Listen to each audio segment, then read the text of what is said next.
Pada tahun 1997 hingga tahun 2008, terjadi sebuah fenomena aneh di beberapa negara bagian di Amerika Serikat, di mana ratusan pria usia kuliah meninggal akibat tenggelam di sungai. Sebenarnya meninggal akibat tenggelam di sungai ini merupakan suatu hal yang tidak aneh. Tapi dalam kasus ini ada satu hal unik, di mana pada setiap tempat kematian sang korban terdapat sebuah gambar emotikon tersenyum atau yang kita kenal sebagai smiley face.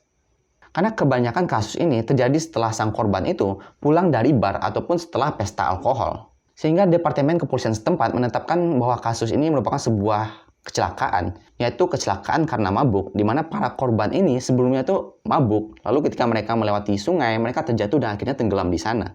Namun, para detektif pada saat itu mencium suatu kejanggalan dari kasus ini, dan mereka percaya bahwa kasus ini bukanlah sebuah kecelakaan, melainkan adalah sebuah kasus pembunuhan. Dan dari sinilah berkembang sebuah teori yang bernama smiley face killer, atau pembunuhan smiley face. Gua Anugrah, dan selamat datang di Insomnia.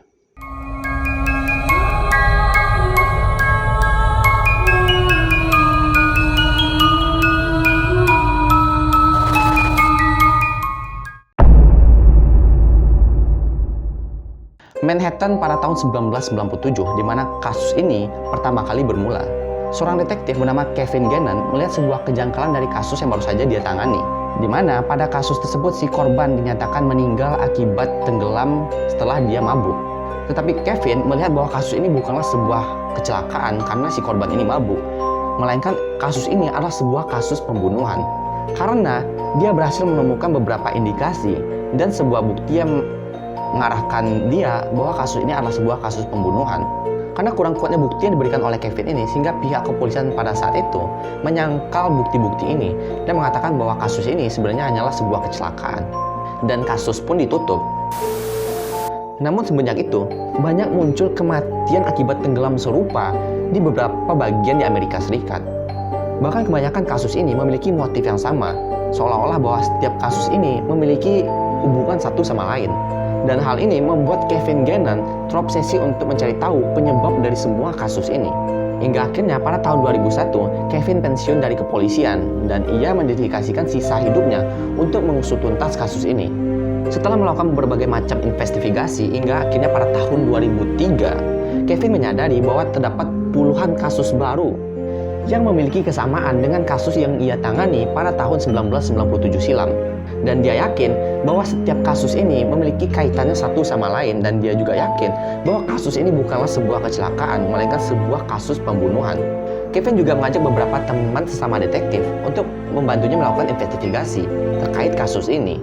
Yang mana dia berhasil mengajak dua detektif, yaitu Michael Donovan dan juga Anthony Duarte, dan juga seorang profesor peradilan pidana, yaitu Dr. Lee Gilbertson. Setelah melakukan beberapa kali investigasi, akhirnya mereka berempat ini sepakat bahwa kasus-kasus ini bukanlah sebuah kasus kecelakaan, melainkan sebuah kasus pembunuhan.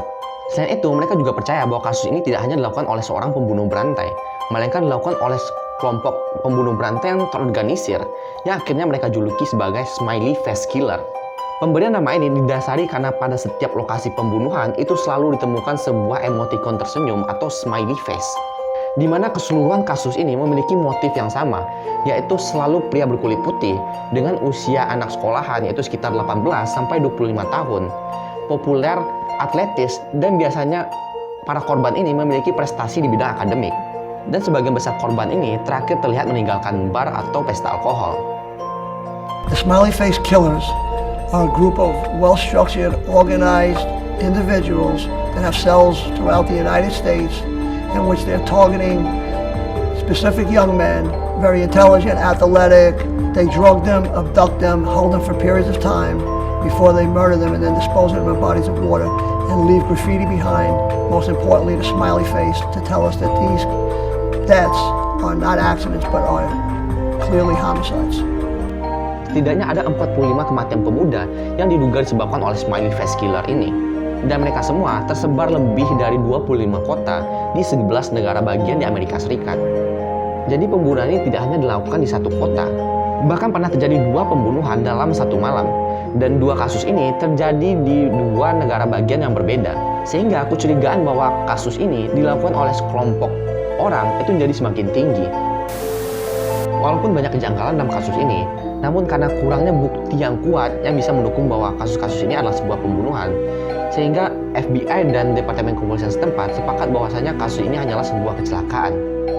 Bahkan mereka sempat menyanggah kasus tersebut dan mengatakan bahwa kejanggalan-kejanggalan tersebut hanyalah teori konspirasi gila yang diutarakan oleh para detektif. Dan pada akhirnya, kasus ini berakhir ditutup sebagai kasus kematian akibat tenggelam karena kecelakaan.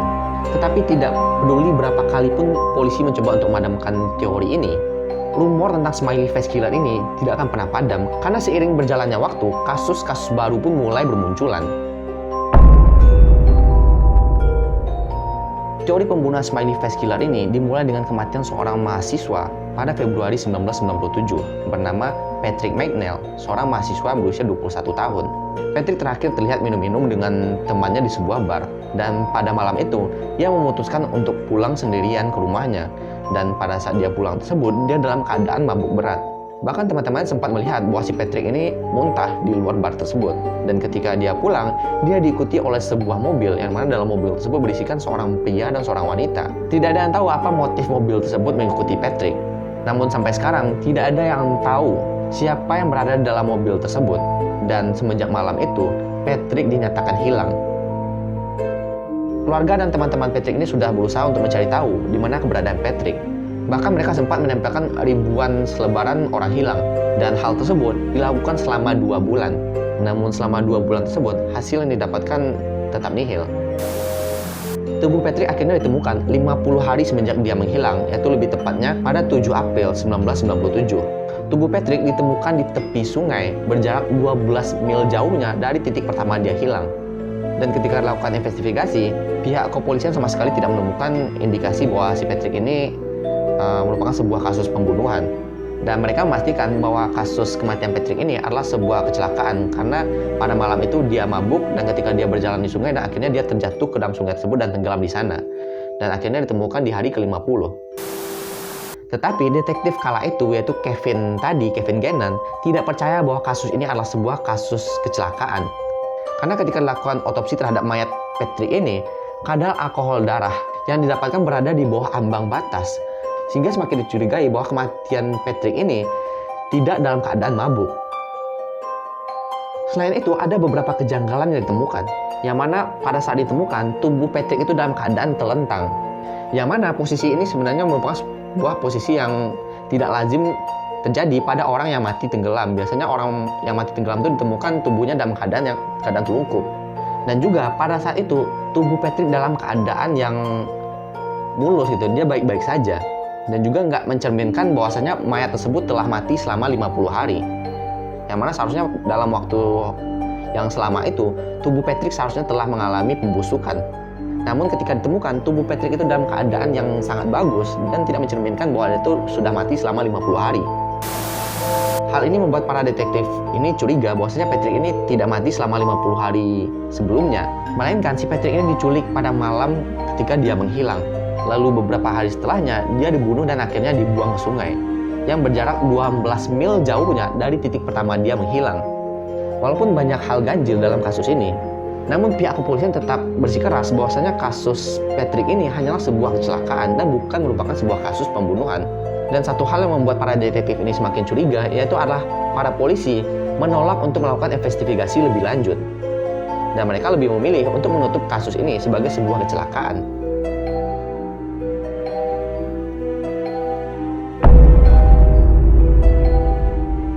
Salah satu kasus lain itu terjadi pada Juni tahun 2005. Seorang pria berusia 22 tahun bernama Todd Gabe, di mana Todd ini menghilang setelah dia mengikuti pesta api unggun di dekat rumahnya, yaitu di Casnovia, negara bagian Michigan. Setelah 3 minggu menghilang, tubuh Todd ini akhirnya ditemukan tenggelam di sebuah danau di Muskegon, Michigan. Sama seperti kasus sebelumnya, kepolisian menganggap bahwasanya kasus Todd ini adalah sebuah kecelakaan, di mana pada malam itu dia mabuk dan akhirnya terjatuh ke dalam danau dan tenggelam di sana. Namun seperti biasa, ada beberapa kejanggalan dalam kasus ini, di mana pada malam saat Todd ini menghilang, temannya sempat menelpon si Todd ini, dan si Todd ini menjawab bahwasanya dia sedang berada di sebuah lapangan di dekat tempat pesta api unggun tadi.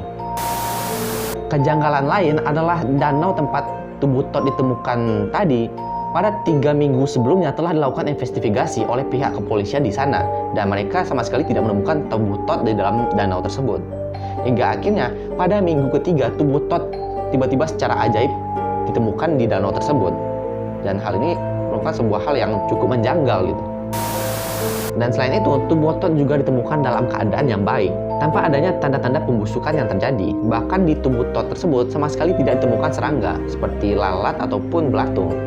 Yang seharusnya kalau 3 minggu itu tubuh Todd tersebut telah digerogoti oleh lalat dan belatung. Namun pada saat ditemukan sama sekali tidak ada serangga yang bersarang di dalam tubuh Todd. Padahal tubuh Todd ini telah menghilang selama 3 minggu.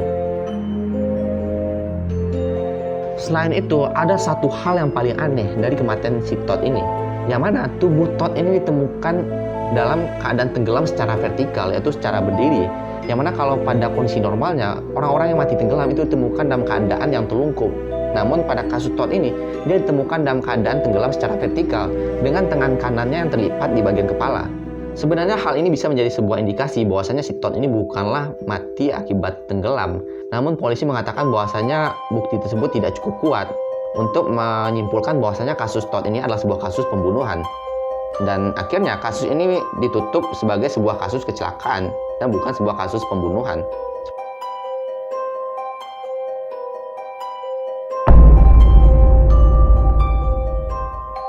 Kasus yang lain terjadi pada tanggal 20 Januari 2017. Yap, benar, itu baru saja 4 tahun yang lalu. Seorang pria berusia 23 tahun bernama Dakota James. James ini merupakan seorang yang pintar dan merupakan lulusan dari Duquesne University. Aku nggak tahu cara ngomongnya, tapi tulisannya Duquesne. Pokoknya Duquesne merupakan salah satu universitas yang cukup top di sana. Selain itu, dia juga merupakan seorang yang ramah, mudah bergaul, dan juga cukup populer di kuliahnya. Dan salah satu hal unik adalah James ini merupakan seorang ketua tim renang di kampusnya. Yang ironisnya, dia harus meninggal dalam keadaan tenggelam. Wow. Ketika kematiannya pun, dia juga dalam keadaan yang happy-happy aja. Nggak ada masalah dalam hidupnya. Di rumah pun, James ini juga cukup dekat dengan keluarganya. Bahkan mereka sering melakukan weekend bersama. Di tempat kerja pun, James ini baru saja mendapatkan promosi atau naik jabatan. Selain itu, sebenarnya James ini juga sedang merencanakan untuk melanjutkan kuliah S2 ya. Pokoknya dia ingin melanjutkan kuliahnya ke sebuah universitas. Namun sayang beribu sayang, akhirnya dia ditemukan meninggal tenggelam. Tanggal 25 Januari 2017, James memutuskan untuk berjalan pulang sendirian ke apartemennya setelah mengadakan pesta bersama teman-teman kerjanya. Keberadaan James terakhir kali ini tertangkap oleh sebuah kamera CCTV dari sebuah toko yang ada di sana, sebelum akhirnya dia benar-benar menghilang. Orang tua James bahkan menyewa sebuah organisasi investigasi untuk melakukan investigasi secara menyeluruh di kota tersebut. Yang akhirnya James ini ditemukan di Sungai Ohio pada tanggal 6 Maret 2017, yaitu 40 hari setelah James ini menghilang. Polisi menduga bahwa James ini jatuh ketika ia melewati jembatan ketika menuju ke apartemennya. Dia tenggelam di sana sebelum akhirnya terbawa oleh aliran sungai sejauh 65 km hingga akhirnya ditemukan pada hari ke-40. Yang jadi masalahnya adalah selama jasad James terbawa aliran sungai tersebut, seharusnya tubuh James ini melewati beberapa bendungan. Namun ketika ditemukan, tubuh James ini dalam keadaan yang baik-baik saja. Yang seharusnya kalau tubuh James ini melewati beberapa bendungan, seharusnya tubuh itu dalam keadaan patah-patah, atau kakinya patah, atau tangannya patah, ataupun luka karena benturan. Namun pada saat ditemukan, tidak ada satupun luka yang ditemukan di tubuh James ini. Dan satu hal lain yang aneh adalah tak ada satupun orang yang melihat tubuh James terbawa aliran sungai. Padahal sungai tersebut adalah sebuah sungai yang sangat ramai sekali dilalui oleh kapal-kapal kecil. Dan saat ditemukan, ada sebuah gambar smiley face di dinding di dekat tubuh James ini ditemukan. Sama seperti kasus-kasus sebelumnya, pihak kepolisian tetap menolak beberapa bukti yang mengindikasikan bahwa kasus ini sebenarnya adalah sebuah kasus pembunuhan. Dan akhirnya, kasus ini ditutup sebagai sebuah kasus kecelakaan. Dari 45 kematian yang diduga dilakukan oleh smiley face ini, sampai sekarang polisi masih belum bisa menetapkan kasus ini sebagai sebuah kasus pembunuhan. walaupun banyak sekali kejanggalan dari setiap kematian mereka. Mungkin bagi kalian yang tertarik untuk melakukan investigasi mengenai teori smiley face ini, kalian mungkin bisa membaca 6 kasus teratas dari teori smiley face ini, yang mana 3 diantaranya tadi udah kita bahas. Namun yang perlu gua tegaskan di sini adalah smiley face ini sampai sekarang masih menjadi sebuah teori. Belum bisa dibuktikan secara nyata bahwa smiley face ini adalah sebuah kasus pembunuhan. Tapi sampai sekarang masih menjadi sebuah teori karena tidak adanya ditemukan bukti-bukti kuat yang mengindikasi bahwa hal ini merupakan sebuah kasus pembunuhan. Namun masyarakat di sana tetap percaya bahwa teori smiley face ini benar-benar ada. Bahkan mereka telah membuat beberapa komunitas yang khusus untuk membahas teori smiley face killer ini. Karena seiring berjalannya waktu, semakin banyak korban-korban yang berjatuhan dengan motif pembunuhan yang sama yang dilakukan oleh smiley face killer ini. Gua Anugrah, izin pamit undur diri. Don't sleep tonight and let it be insomnia.